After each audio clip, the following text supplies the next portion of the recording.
selamat pagi. Perkenalkan nama saya Dr. Rupa. Bapak dengan Bapak siapa? Bapak Satya. Baik Bapak, usia Bapak berapa Pak? 30. Pekerjaan? Wirausaha. Baik Bapak, ada yang bisa saya bantu? Saya mau periksa kesehatan. Oh, periksa kesehatan Pak ya. Bapak, apakah ada keluhan lain Pak? Tidak ada. Oh, Bapak tidak, berarti Bapak ingin memeriksa kesehatan saja Pak ya? Ya. Bapak, baik pada hari ini saya akan melakukan pemeriksaan pada bagian tubuh Bapak untuk mengetahui bagaimana fungsi saraf dari tubuh Bapak. Di mana pada pemeriksaan ini saya membutuhkan kooperasi Bapak untuk mengikuti instruksi yang akan saya berikan nantinya. Apakah Bapak bersedia untuk saya periksa? Ya, bersedia. Baik Pak, terima kasih. Baik, sebelum melakukan pemeriksaan, saya akan melakukan cuci tangan terlebih dahulu.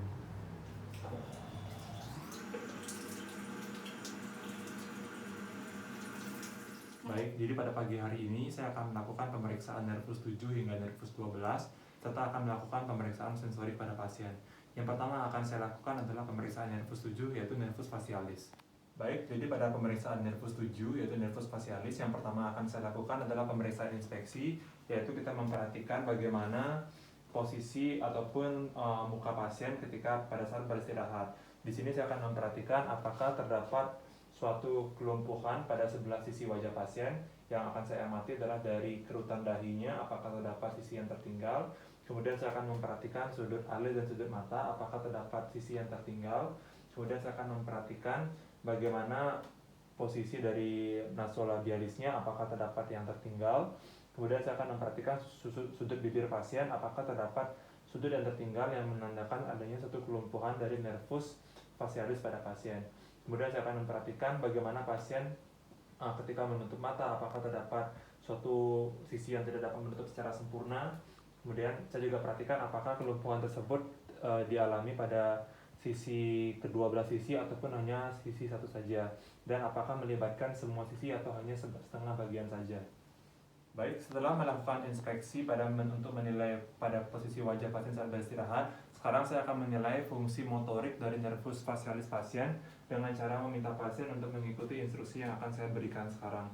Baik Bapak, silakan dikerutkan dahinya Bapak. Dikerutkan dahinya. Baik, di sini saya akan memperhatikan bagaimana apakah terdapat sisi yang tertinggal. Baik Bapak, silakan coba ditutup matanya, dibuka lagi Bapak.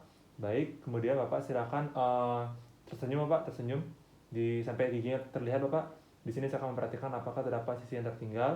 Baik Bapak, silakan mencucu Bapak seperti ini Pak. Baik, di sini saya akan memperhatikan apakah terdapat sisi yang tertinggal. Kemudian saya akan meminta pasien untuk mengembungkan pipinya. Baik Pak, silakan dikembungkan pipinya. Kemudian saya akan memperhatikan apakah ada sisi yang tertinggal. Kemudian Bapak silakan tahan Pak ya. Silakan dikembungkan pipinya Pak. Kemudian saya akan menekan apakah terdapat udara yang keluar saat dilakukan penekanan yang menunjukkan adanya suatu kelemahan ataupun paresis dari nervus facialis pada pasien. Baik. Kemudian ketika pasien menutup mata, di sini kita bisa menilai bagaimana otot dari orbicularis oculi pasien, di mana kita minta pasien untuk menutup matanya. Bapak silakan ditutup matanya.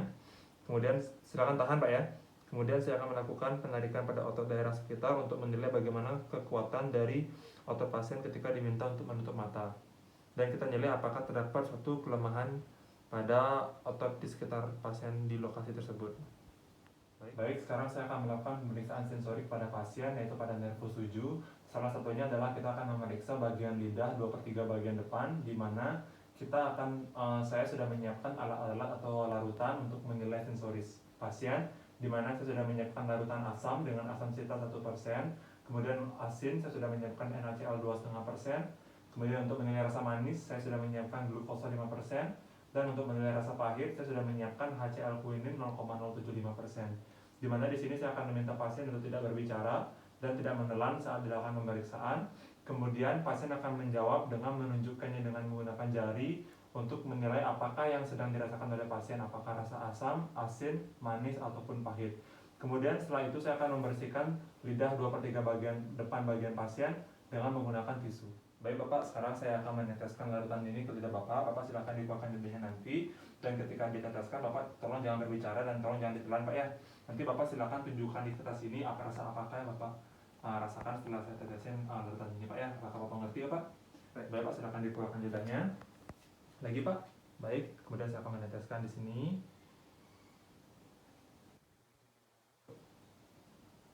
Baik. Baik Pak, silakan ditunjuk. Baik Pak, silakan ditunjuk. Baik Pak, silakan.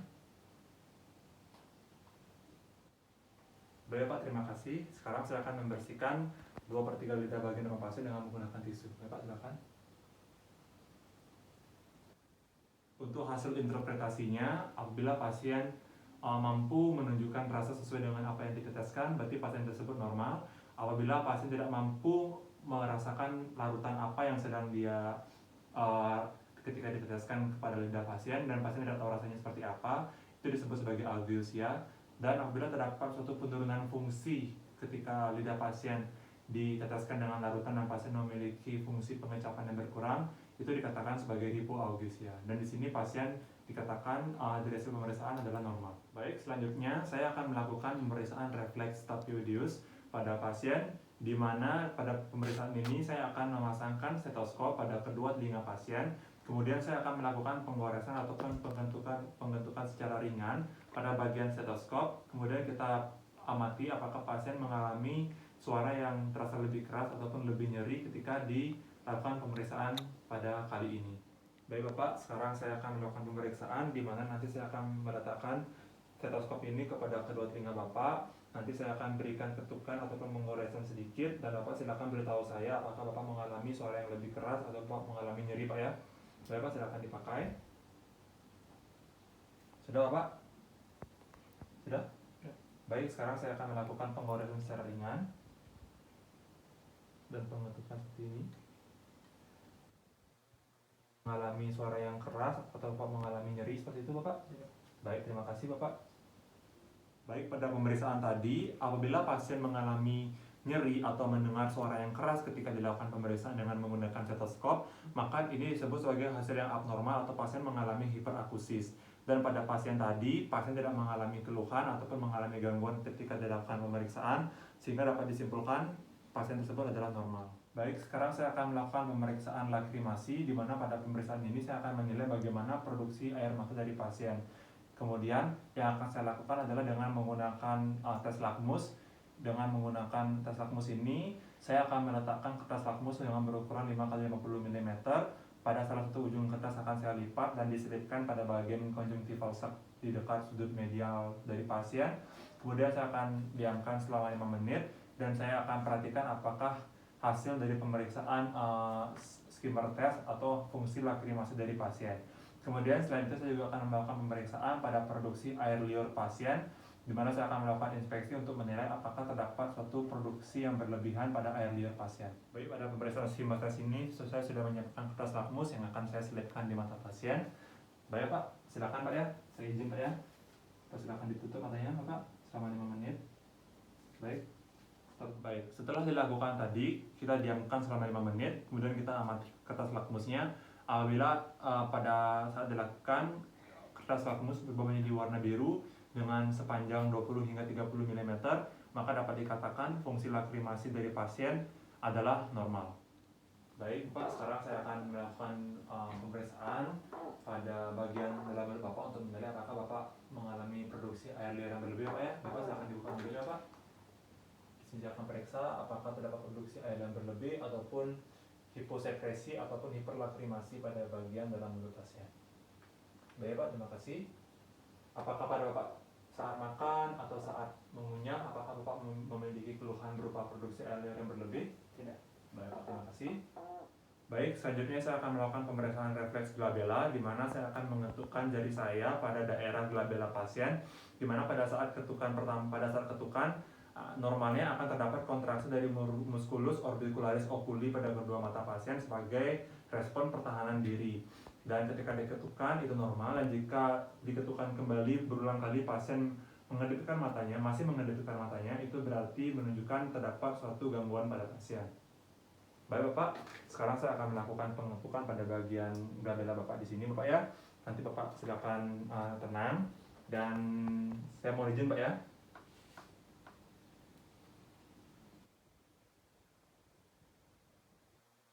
Ini ketika dilakukan refleks yang pertama kali, pasien mengedipkan matanya dan itu normal karena sebagai respon pertahanan diri yang alami. Kemudian setelah diketukan berulang kali, pasien tidak menutupkan matanya, berarti pasien tersebut adalah normal. Baik, sekarang saya akan melakukan pemeriksaan Chopstick sign pada pasien, di mana pada pemeriksaan ini saya akan mengetukkan cabang dari nervus facialis di depan telinga pasien dengan 3 jari saya. Kemudian setelah saya ketuk, saya akan amati apakah terdapat kontraksi dari musculus facialis pada pasien. Baik Bapak, selanjutnya saya akan melakukan pemeriksaan Bapak ya, di mana saya akan mengetukkan dengan 3 jari saya ini di bagian sini Pak ya, di bagian depan telinga Bapak. Kemudian setelah saya ketukkan, saya akan amati apakah terdapat suatu gangguan atau tidak pada Bapak ya. Ya Pak, silakan lihat ke depan. Saya akan lakukan pengetukan. Kemudian saya akan amati apakah terdapat suatu kontraksi dari musculus facialis pasien. Baik, dari hasil pemeriksaan Chopstick sign tadi, di sini pasien tidak mengalami gangguan dan pasien normal karena tidak terdapat kontraksi dari musculus facialis ketika dilakukan pemeriksaan Chopstick sign. Baik, selanjutnya saya akan melakukan pemeriksaan nervus 8, di mana pada pemeriksaan nervus 8 ini disebut sebagai nervus vestibulocochlearis, sehingga pemeriksaan ini terdiri dari 2 komponen, yaitu pemeriksaan vestibular dan pemeriksaan cochlearis. Yang pertama akan saya lakukan adalah pemeriksaan fungsi dari cochlearis pasien. Pada pemeriksaan fungsi cochlearis terdiri dari beberapa macam fungsi pemeriksaan. Pemeriksaan yang pertama akan saya lakukan adalah pemeriksaan suara berbisik.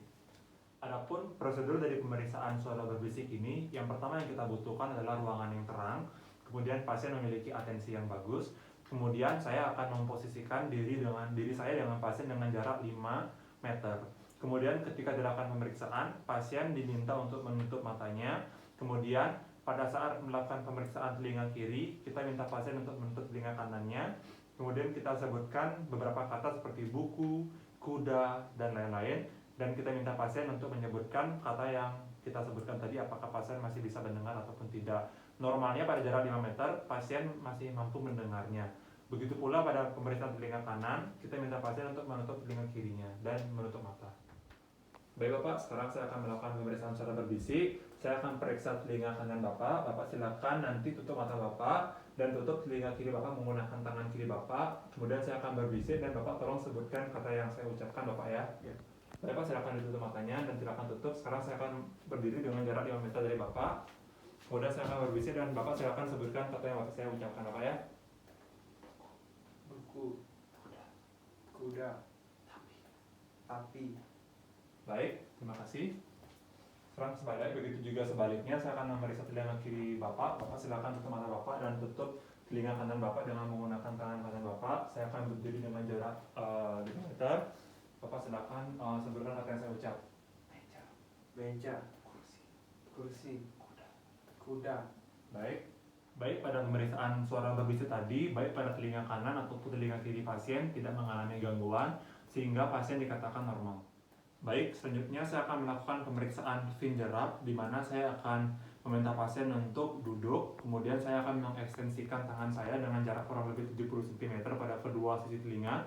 Kemudian saya akan menggantikan jari saya seperti ini dan minta pasien untuk mendengar apakah pasien mampu mendengar ataupun tidak. Ketika pasien tidak mampu mendengar, saya akan mendekatkannya menjadi 35 cm.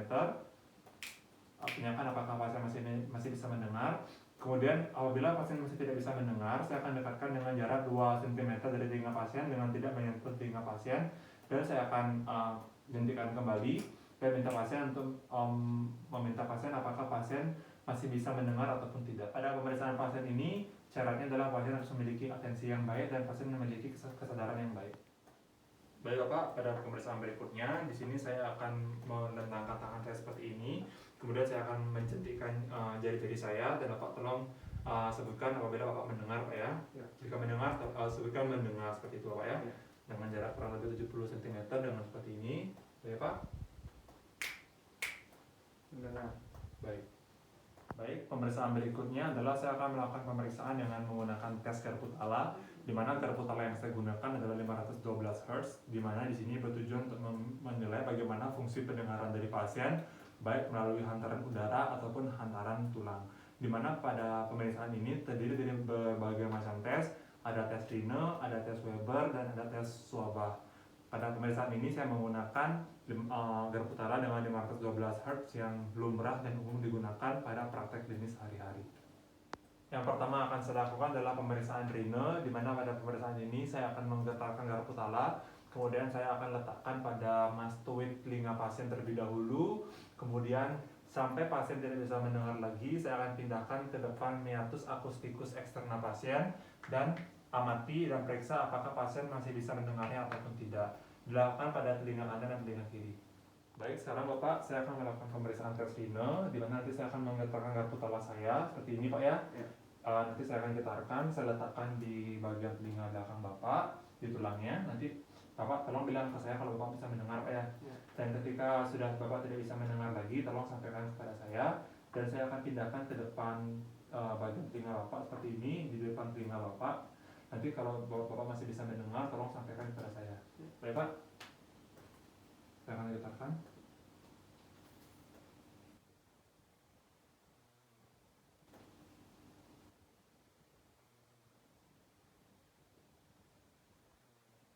Sekarang saya akan ke sisi sebelahnya.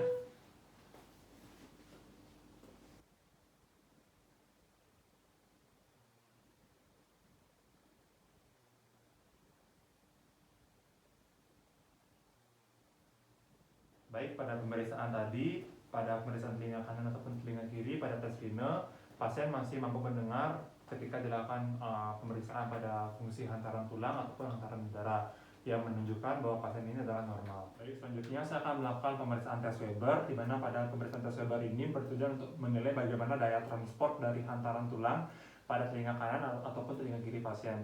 Di mana nanti saya akan meletakkan garpu tala pada bagian dahi pasien atau di sekitar glabella di sini. Kemudian saya akan letakkan pada penjualan tulang di sini, dan ketika saya getarkan saya akan menanyakan pasien apakah pasien mendengar suaranya lebih keras di salah satu sisi atau tidak. Normalnya baik telinga kanan ataupun telinga kiri tidak terdapat lateralisasi, dalam artian tidak ada sisi yang menonjol di mana arah suara itu lebih terdengar pada pasien, dalam artian kanan dan kiri seharusnya adalah sama pada kondisi normal. Baik Pak, sekarang saya akan melakukan tes Weber Pak ya, di mana nanti saya akan getarkan garpu tala ini. Saya akan letakkan di bagian dahi Bapak. Nanti Bapak tolong bilang ke saya apakah suara di kanan ataupun di kirinya sama Pak ya. Jika sama bilang sama, ataupun jika tidak Bapak tolong sebutkan telinga kanan ataupun telinga kiri yang Bapak merasa lebih dengar seperti itu Pak ya. Apakah Bapak mengerti? Ya. Baik, sekarang saya akan getarkan. Kanan dan kiri sama Pak ya? Ya. Baik, berarti pada pasien ini tidak terdapat lateralisasi, yang artinya pada pasien ini adalah normal untuk tes Webernya. Baik, selanjutnya saya akan melakukan pemeriksaan swabah, di mana pemeriksaan ini bertujuan untuk membandingkan bagaimana hantaran tulang dari penderita dengan si pemeriksa. Jadi yang pertama akan saya lakukan adalah saya akan menggetarkan garpu tala, kemudian saya akan letakkan pada bagian tulang mastoid dari penderita.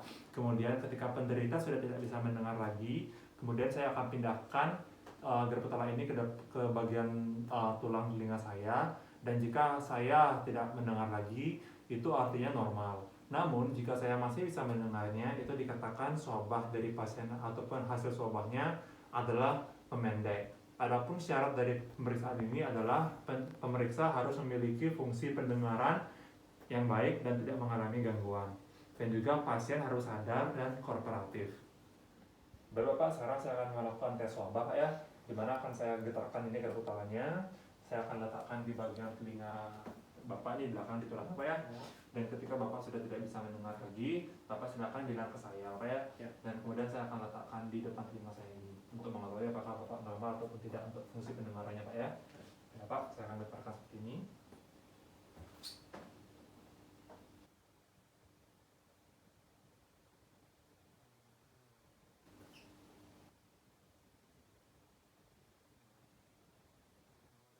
Di sisi sebelahnya, silakan rambutnya di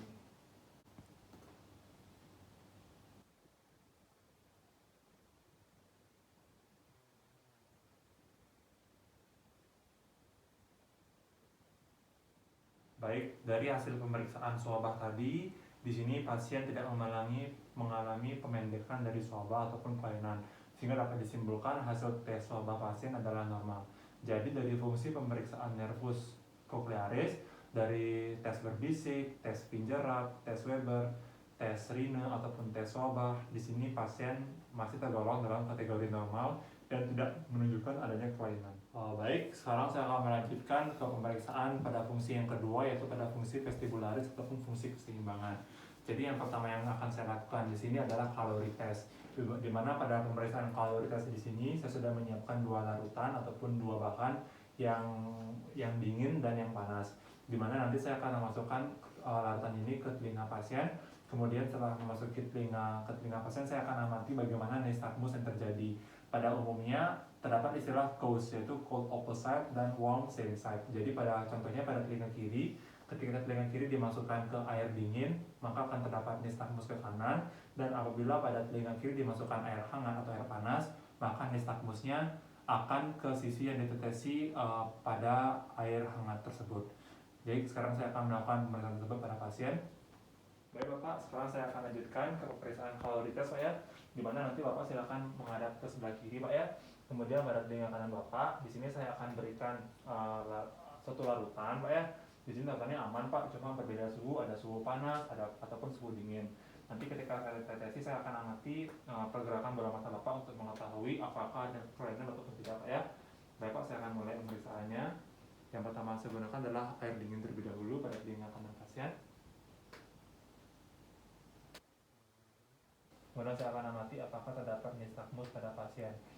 Di mana jika diteteskan telinga kanan dengan menggunakan suhu yang dingin, maka nystagmusnya akan ke sebelah sisi kiri. Baik, terima kasih Bapak. Bapak silakan duduk lagi Pak ya. Baik Bapak, setelah tadi saya bersihkan tadi, saya akan lanjutkan dengan menggunakan air panas Pak ya, atau air hangat di sini. Saya akan teteskan ke telinga kanan Bapak. Kemudian saya akan perhatikan di sini bagaimana nystagmus dari pasien. Di mana jika telinga kanan akan diberikan air hangat, maka nystagmusnya akan ke daerah sisi yang ditetesi, yaitu ke sisi kanan.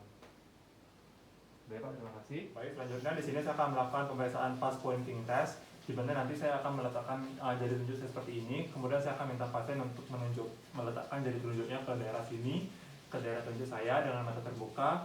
Kemudian saya akan lanjutkan dengan mata tertutup pada pasien.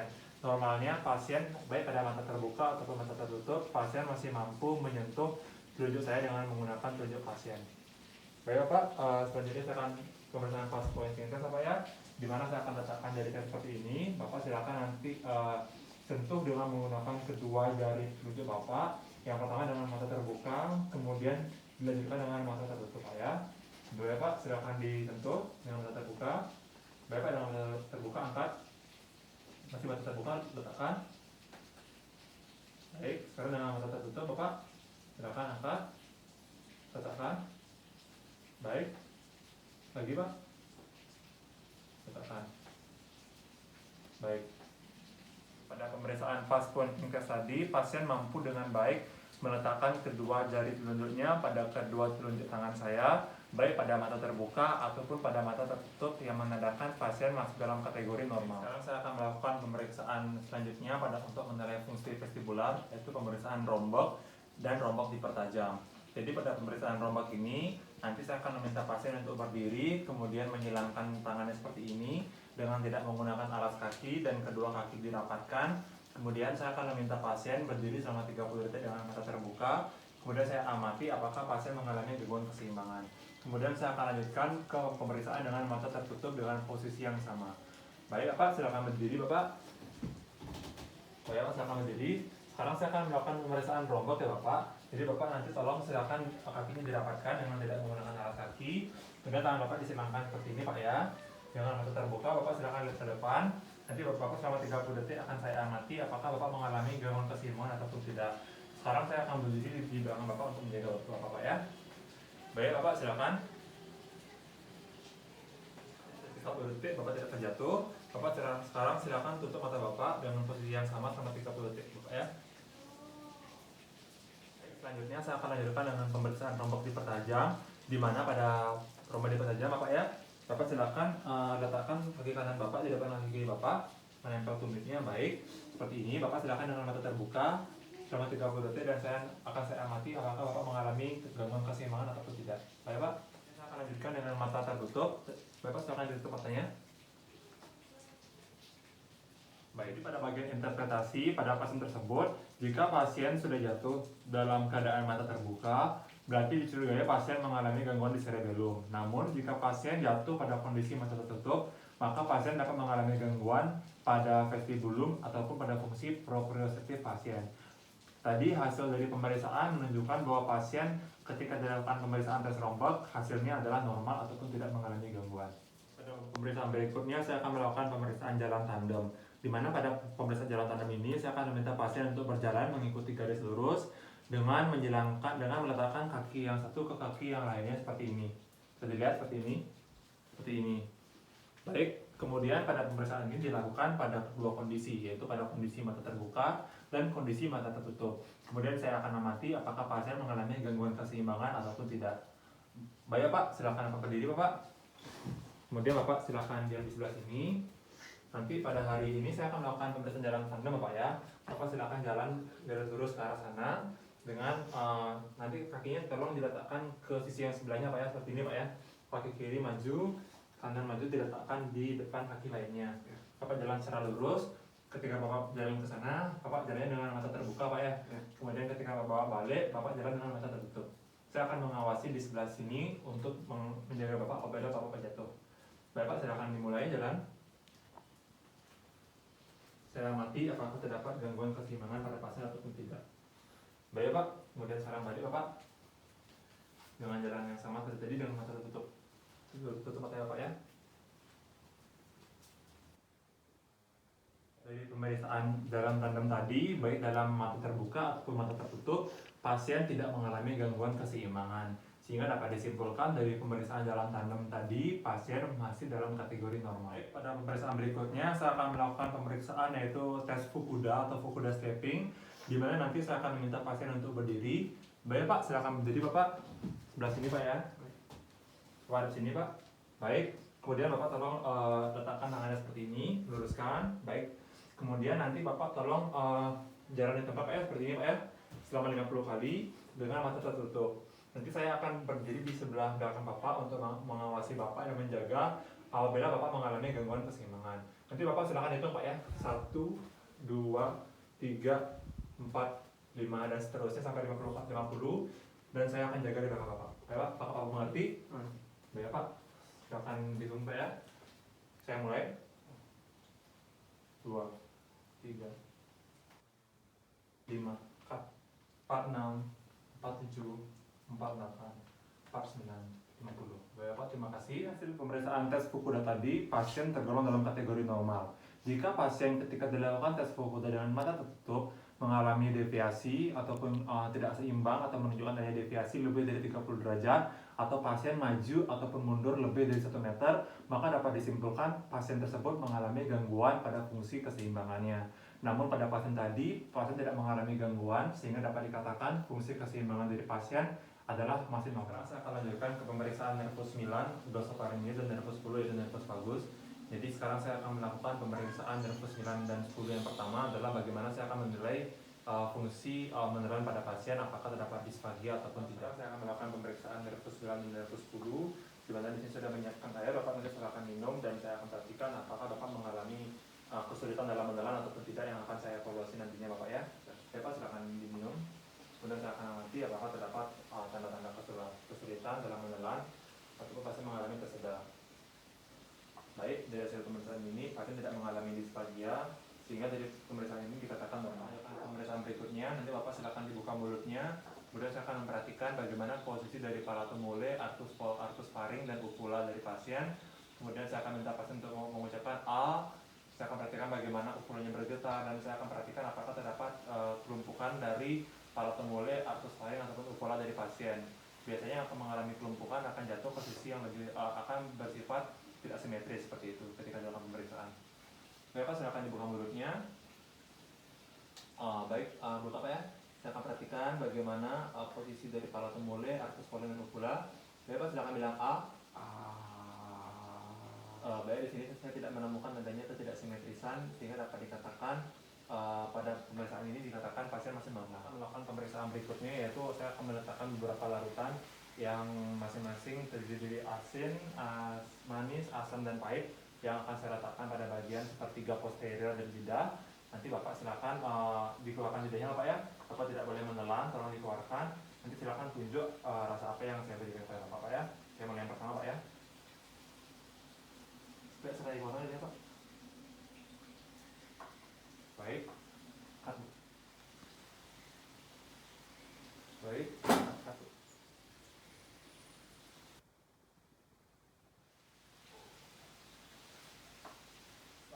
Sekarang sudah selesai. Tadi dikatakan pasien masih normal, dan sekarang saya akan membersihkan sepertiga lidah bagian belakang pasien dengan tisu. Pak, misi Pak ya. Saya akan melakukan refleks sedak dan saya akan perhatikan bagaimana posisi uvula ketika saya lakukan penggoresan dengan menggunakan statal ini di bagian faring dari pasien. Baik Pak, silakan dibuka mulut ya Pak ya. Kemudian saya akan lakukan penyentelan dan saya akan dikeluarkan. Kemudian saya akan lakukan penggoresan pada belakang faring dan saya akan amati apakah terdapat pengangkatan uvula ataupun tidak, dan saya akan perhatikan bagaimana refleks sedak pada pasien. Dari hasil pemeriksaan tadi didapatkan ketika dilakukan stimulasi pada bagian faring, uvulanya di sini cukup normal, terangkat secara simetris, tidak terdapat sisi yang mengalami kelumpuhan, dan juga tadi ditemui adanya refleks gap setelah dilakukan selang pemeriksaan dilakukan, sehingga dapat dikatakan pemeriksaan A adalah normal. Baik, selanjutnya di sini saya akan melakukan pemeriksaan nervus 11, yaitu nervus accessorius, di mana di sini saya akan melakukan pemeriksaan pada otot-otot aksesoris yang terdiri dari dua otot, yaitu otot sternocleidomastoideus dan otot trapezius. Yang pertama akan saya periksa adalah memeriksa otot dari sternocleidomastoideus pasien. Baik Pak, di sini saya akan memeriksa otot Bapak. Pak ya, bisakah Bapak membuka baju Bapak? Baik, terima kasih Bapak. Saya akan memeriksa sternocleidomastoideus pasien. Dari inspeksi saya perhatikan apakah terdapat tanda-tanda atrofi, apakah terdapat tanda-tanda fasikulasi ataupun tanda-tanda lainnya. Kemudian saya akan coba tekan apakah terdapat tanda-tanda nyeri pada pasien.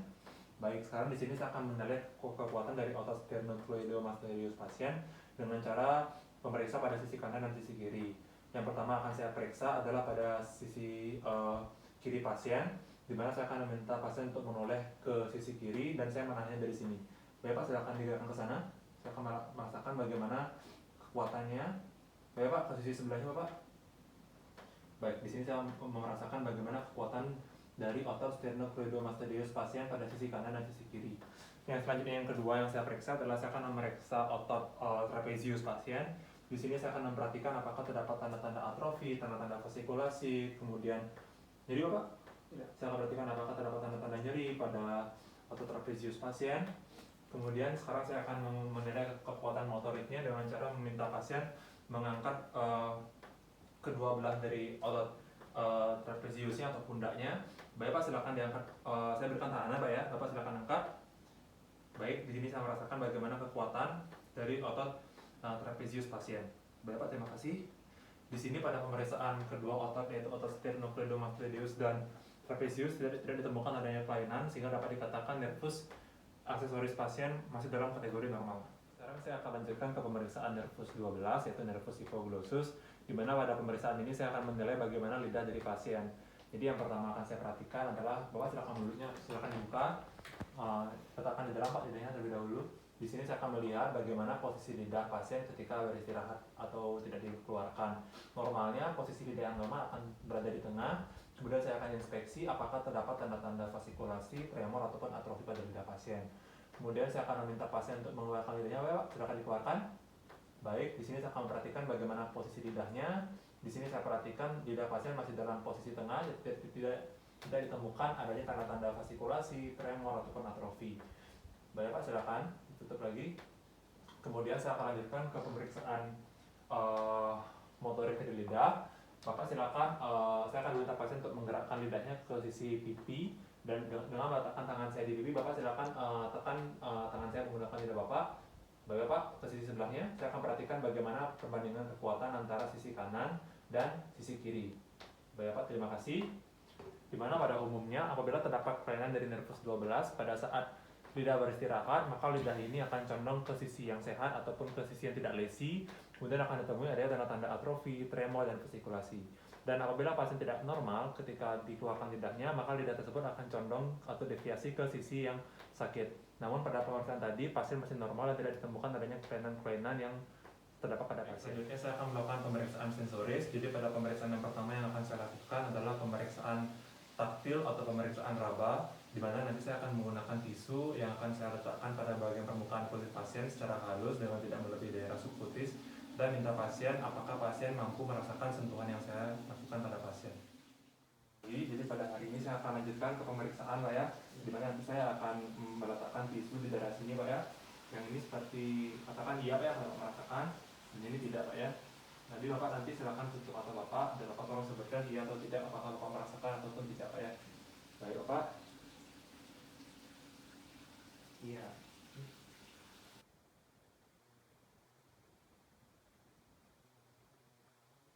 Iya. Sini.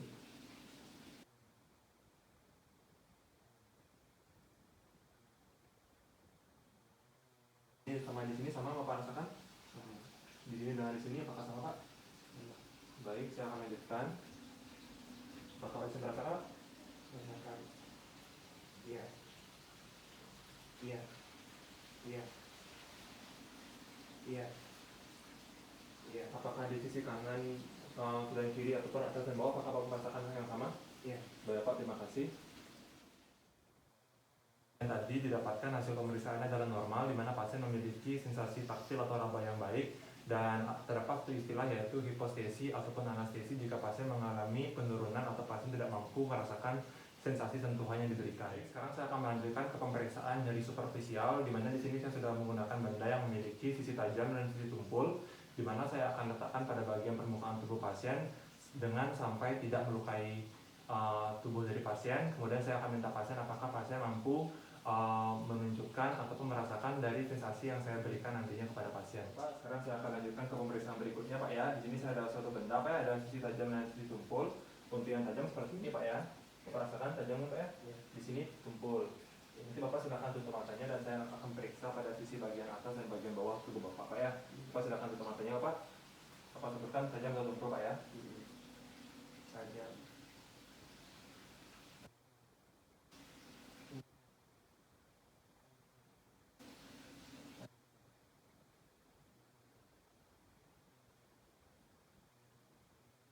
Ini dengan sisi di sini sama Pak? Apa yang rasakan? Di sini dengan di sini apakah sama? Sama. Baik. Kemudian saya akan pindah ke bawah Pak ya. Tajam. Tajam.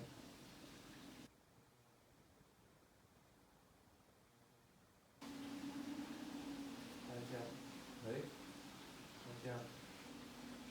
Tajam. Apakah di sisi sini dengan di sisi sini sama yang Bapak rasakan? Sama. Baik.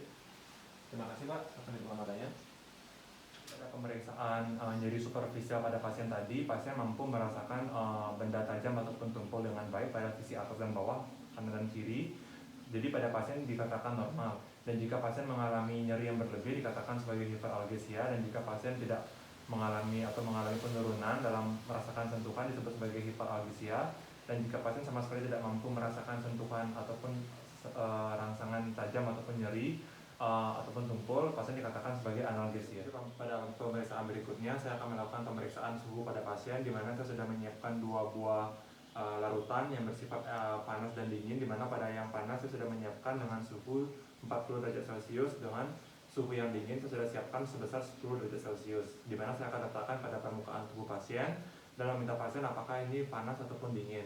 Normalnya pasien dapat mampu membedakan temperatur panas dan dingin pada perbedaan 5 hingga 10 derajat Celcius. Sekarang saya akan melakukan pemeriksaan suhu Pak ya.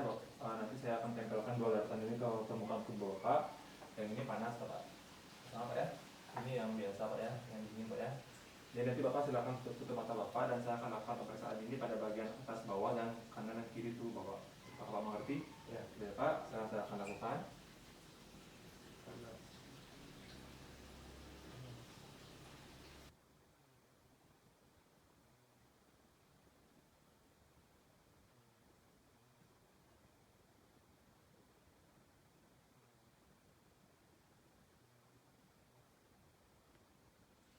Panas.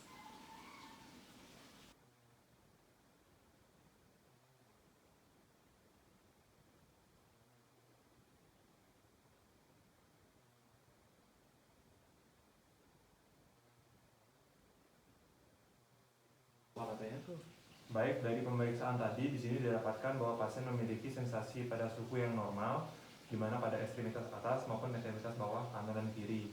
Jika pasien mengalami suatu kelainan, terdapat istilah Sekarang saya akan melakukan pemeriksaan sensasi getar pada pasien, di mana saya sudah menyiapkan garpu tala 512 Hz yang akan saya getarkan dan saya akan letakkan pada bagian penonjolan tulang pada pasien dan minta pasien apakah pasien mampu merasakan getaran dari garpu tala yang saya sudah getarkan pada bagian permukaan tubuh pasien. Sekarang saya akan melakukan pemeriksaan sensasi getar, Pak ya.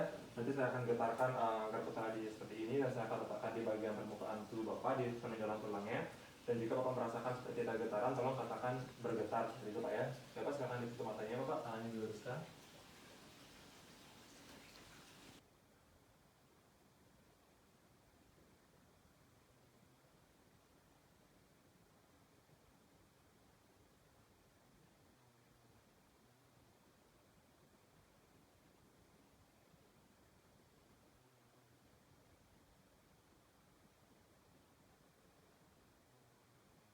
Silakan dibuka. Dari hasil pemeriksaan tadi didapatkan hasil pemeriksaan sensasi getar pada pasien adalah normal. Baik, sekarang saya akan melakukan pemeriksaan sensasi posisi dan gerak, di mana di sini saya akan melakukan gerakan secara pasif, di mana saya akan menggerakkan jari-jari pasien, saya akan menggerakkan dan saya akan meminta pasien untuk apakah pasien mampu merasakan gerakan ketika jarinya saya gerakkan, dan minta pasien jari yang mana yang saya gerakkan untuk menilai apakah pasien mampu menilai secara posisinya dengan tepat. Bapak, sekarang saya akan melakukan pemeriksaan sensasi posisi dan gerak. Nanti Bapak, saya akan melakukan gerakan, saya akan menggerakkan jari-jari Bapak. Nanti Bapak tolong sebutkan apakah Bapak bisa merasakan gerakan yang saya lakukan, dan sebutkan arah gerakannya kemana, dan sebutkan ini jari apa dan arahnya kemana, Pak ya. Ke bawah, ini ke atas, ini ke kanan, ke kiri, dan ke bawah, Pak ya. Saya akan lakukan pada atas dan bawah, Pak ya.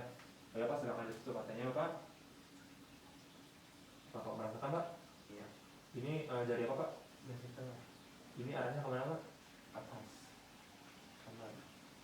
Kiri. Bawah. Baik, sekarang saya akan lakukan di sisi sebelahnya, Pak ya. Nah, dari telunjuk ke atas. Baik. Data sensasi gerak dan posisi pada pasien di sini didapatkan hasilnya adalah normal dan pasien tidak mengalami kelainan. Saya akan lanjutkan ke pemeriksaan diskriminasi 2 titik, di mana pada pemeriksaan ini syaratnya adalah pasien ketika dilakukan pemeriksaan sensoris yang primer dilakukan itu pasiennya harus normal, sehingga baru kita bisa lanjutkan ke pemeriksaan selanjutnya, itu diskriminasi 2 titik. Yang pertama adalah pemeriksaan stereognosis, di mana saya akan meletakkan 2 benda yang berbeda pada kedua tangan pasien dan apakah pasien mampu menyebutkan benda apa yang sedang disentuhnya. Baik Bapak, sekarang saya akan meletakkan suatu benda, Pak ya, pada tangan Bapak. Nanti silakan tutup matanya dan Bapak sebutkan benda yang saya berikan pada tangan Bapak, Pak ya. Bapak silakan dibuka tangannya dan ditutup matanya, Pak. Baik, silakan digenggam. Itu benda apa, Pak? Remote. Baik. Ini Bapak silakan genggam. Ini benda apa, Pak? Spidol. Baik. Silakan dibuka matanya. Pada pemeriksaan ini pasien masih dalam kategori normal. Saya akan melanjutkan ke pemeriksaan diskriminasi 2 titik berikutnya, yaitu dengan menggunakan 2 buah benda yang memiliki sisi tajam. Kemudian saya akan letakkan pada bagian distal dari pasien, dan saya akan letakkan dan meminta pasien apakah saya meletakkan 2 benda atau 1 benda. Kemudian saya minta pasien untuk menyebutkannya dari sensasi yang sudah saya berikan pada 2 benda tajam ini. Baik Pak, silakan dilentangkan tangannya. Bapak nanti silakan tutup matanya, Bapak ya. Nanti saya akan letakkan kedua benda ini dan Bapak sebutkan apakah Bapak merasakan 2 titik ataupun 1 titik, Pak ya. Silakan tutup matanya, Pak.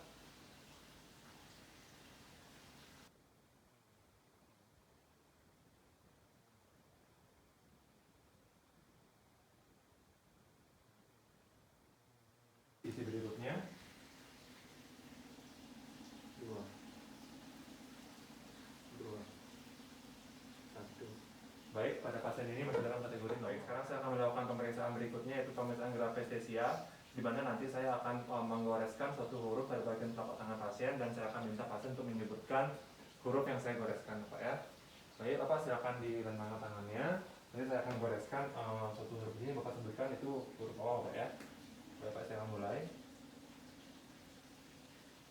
B. Sekarang saya akan pindah ke sisi berikutnya. D. Terima kasih.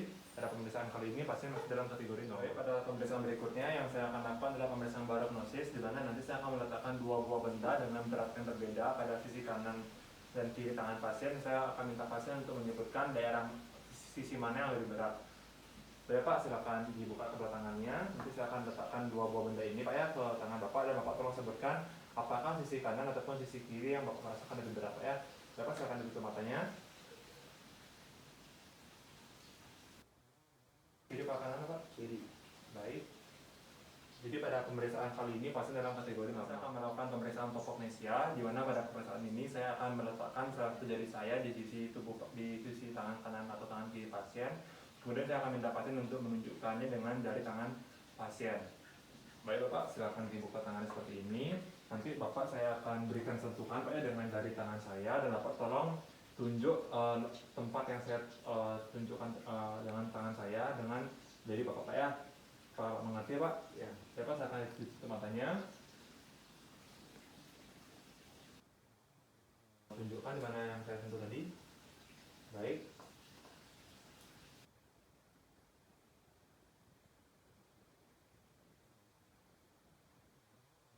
Kategori normal baik pada sisi kanan ataupun sisi kiri dari pasien. Hasil pemeriksaan nervus cranialis 7 hingga 12 dan pemeriksaan sensoris dari yang primer hingga diskriminasi 2 titik. Di sini tidak ditemukan adanya kelainan pada pasien, sehingga dapat dikatakan pada pasien kali ini adalah pasien normal dengan tidak adanya gangguan pada nervus cranialis dan fungsi pemeriksaan sensoris pada pasien. Baik, setelah melakukan pemeriksaan, saya akan mencuci tangan kembali.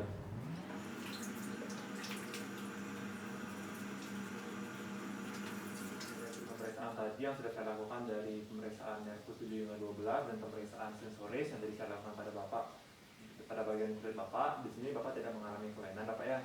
Di sini hasilnya semua normal.